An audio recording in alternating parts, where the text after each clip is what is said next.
दोस्तों, आज की कहानी है बहू से थोड़ी दूरी बनाकर रखो। दोस्तों, कहानी शुरू करने से पहले अगर हमारे चैनल को सब्सक्राइब नहीं किया हो तो कर लीजिए ताकि आपके पास पहुंचे हर रोज नया वीडियो।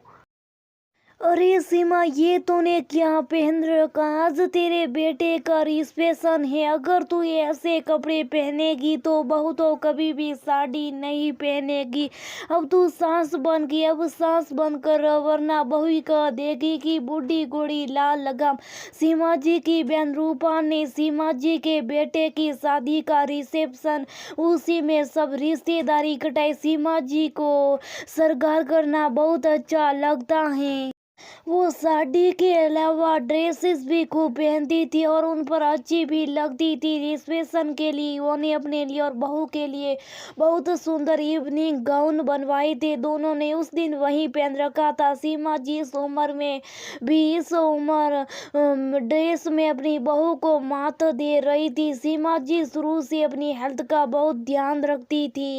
एक औरत का ड्रेस पहनना आज भी लोगों को हजम नहीं होता, खासकर उनको जो खुद इस तरह की ड्रेस या तो पहन नहीं पाते या उनकी बॉडी पर वो ड्रेस अच्छी नहीं लगती। यही सीमा जी के बहन के साथ हुआ। वो सीमा की सुंदरता को शायद सहन नहीं कर पाई, इसलिए उन्होंने सीमा जी को इस तरह बोल दिया। सीमा जी बहन की बात सुनकर सोच में पड़ गई। आखिर है वो भी एक औरत ही है ना। रिसेप्शन के बाद जब रिश्तेदार भी विदा हो गए, बेटा बहू भी हनीमून से वापस आ गए। बेटा बहू को ऑफिस ज्वाइन करना था। पहले दिन जब बहू निशा जींस पहनकर तैयार होकर रसोई में आई तो उसे देख सीमा जी बोली, बहू ये क्या पहन रखा है? शादी से पहले तुमने जो पहना तुम्हारी मर्जी, अब तुम्हारी शादी हो गई, अब तुम्हें साड़ी पहननी चाहिए।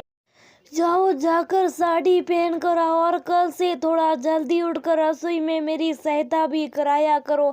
सारे काम मैं अकेली नहीं कर सकती। बहुत दिन आराम कर लिया, अब तुमने सासू माँ की बात सुनकर निशा आरसी संकित रही। क्या ये वही सासू माँ जिन्होंने शॉपिंग के समय कहा था कि निशा साड़ी से ज्यादा सूट और जींस लेना, ऑफिस में परेशानी होगी? और आज खैर निशा ने इस समय उसे बहस करना सही नहीं समझा और चुपचाप कमरे में चली गई। उसने अपने पति समीर को सारी बात बताई। उसने भी ये कहकर टाल दिया, हो सकता है नई नई शादी, इसलिए माँ ऐसा करे। साड़ी पहनकर निशा रसोई में आई तो देखा सीमा जी ने भी साड़ी पहन रखी है, जबकि उसने सुना था कि माँ अधिकतर सुबह के समय नाइट सूट वगैरह पहनती। निशा ने सोचा कि अब साड़ी में उसे देखकर तो माँ खुश हो जाएगी, लेकिन उनका चेहरा तो पहले से ज्यादा शांत था। पूरे दिन निशा ऑफिस में भी यही सोचती रही कि आखिर माँ को हुआ क्या है। शाम को भी जब घर आई तो भी सीमा जी चुप थी और बस मतलब कहीं बोल रही थी। उनकी वो प्यारी सी हंसी तो जैसे ही कहीं गायब भी हो गई थी। ऐसा नहीं था कि समीर और राजसी सीमा जी में आए इस परिवर्तन को महसूस नहीं कर रहे थे, लेकिन सब इसलिए शुभ थे कि हो सकता है शादी के शुरुआती दिनों का असर हो। लेकिन जब एक हफ्ते तक भी यही सब चलता रहा तो राजेश जी ने सीमा जी से पूछा, क्या हुआ सीमा, कुछ परेशानी है तो वो बताओ। या बेटी बहू से अगर कोई गलती हुई तो उन्हें डांटा, ऐसे शुभ रहकर तो तुम अपनी तबीयत खराब। अभी भी सीमा जी ने कोई जवाब नहीं दिया। इस बीच निशा और समीर भी वहीं आ गए। उन्होंने भी माँ से उनकी तकलीफ जाननी सही, लेकिन वो कुछ नहीं बोली। तभी निशा को एक आइडिया सूझा। वो बोली, समीर, मम्मी जी को लूडो खेलना बहुत पसंद है तो पापा और मम्मी को लूडो खेलने के लिए बोलो। राजेश जी ने सीमा जी को बहुत मुश्किल से लूडो खेलने के लिए तैयार किया। समीर और निशा कमरे से दूर हो गए। राजेश जी की आदत थी लूडो में बेईमानी करने के। पहले तो राजेश भी बिना बेईमानी के खेलते रहे। थोड़ी देर बाद उन्होंने बेईमानी शुरू कर दी। सीमा जी हंसकर बोली, अब तो बेईमानी करना छोड़ दीजिए, अब तो आप सूर बन गए। अब आपको ये बचपना शोभा नहीं देता। आप हमेशा बहू के साथ बैठकर हंसते रहते, थोड़ा दूरी बना कर रखो। देखिए मैंने भी तो अब अपने आप ही बेटे बहू के साथ बोलना कम कर दिया। आखिर अब मैं सास बन गई हूँ तो सास की तरह ही रहना चाहिए ना, वरना बहू भी हमारी इज्जत नहीं करेगी। सीमा जी के मुंह से ये सब सुनकर राजेश भी सारी बात समझ गए कि आखिर सीमा को हुआ क्या है। राजेश से बोले, सीमा ये तुम क्या कर रही है? तुमने तो कहा था कि बहू के आने के बाद भी हमारे घर में कोई भेदभाव नहीं होगा। वो बहू नहीं, हमारी बेटी, उसके साथ सास वाला व्यवहार नहीं करोगी।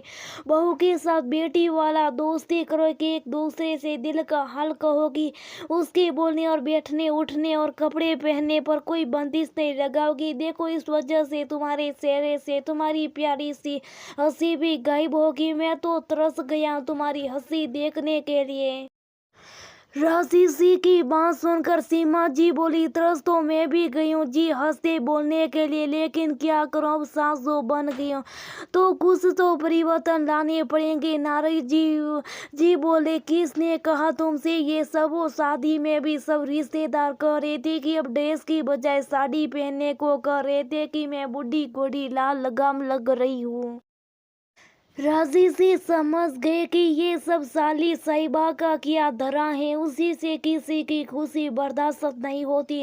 राजी सी ने अपने फोन पर फेसबुक खोलकर साली साहिबा की फोटो दिखाई। वो अपनी बहू के साथ पहाड़ों पर बर्फ का मजा ले रही थी, वो भी जींस पहनकर। फोटो देखकर सीमा जी की आंखों खुली रखी। सीमा कुछ लोगों से दूसरों की खुशी बर्दाश्त नहीं होती, इसलिए वे लोग सिंगारी लगाकर चल देते। ये तो हमारे हाथ में है कि हम उस सिंगारी को कितनी हवा देते। तुमने भी अपनी बहन की दी हुई सिंगारी से अपनी खुशियों को आग लगा दी। राजीव सिंह की बात से सीमा जी को कुछ समझ आ गया। उन्हें अपनी गलती महसूस हुई। अपने घर को किस तरह चलाना, हमें क्या पहना, इस बात का निर्णय हमारा अपना होना चाहिए, ना कि किसी दूसरे का। तभी कमरे में निशा और समीर आइसक्रीम लेकर आए। माँ जो हुआ उसे भूल जाइए, अभी तो हम सबको खूब मस्ती करनी है। इस वीक एंड पर हम सब बाहर घूमने चले। सीमा जी ने निशा को गले लगाते हुए कहा, मैं अपनी बेटी वाली दोस्ती का वादा भूल गई थी,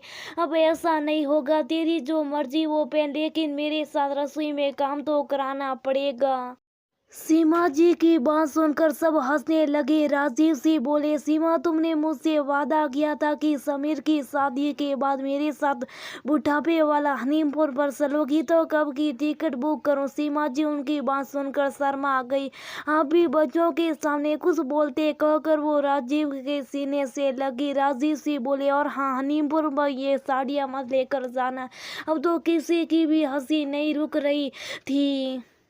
दोस्तों अधिकतर घरों में यह होता है कि किसी की खुशी बर्दाश्त नहीं होती तो उसमें सिंगारी दिखाई जाती है, लेकिन उस सिंगारी को हवा कितनी देनी ये हमारे हाथ में। और बेटे की शादी के बाद सास ससुर के खोल से बाहर आकर अपनी जिंदगी जीने की कोशिश करनी चाहिए।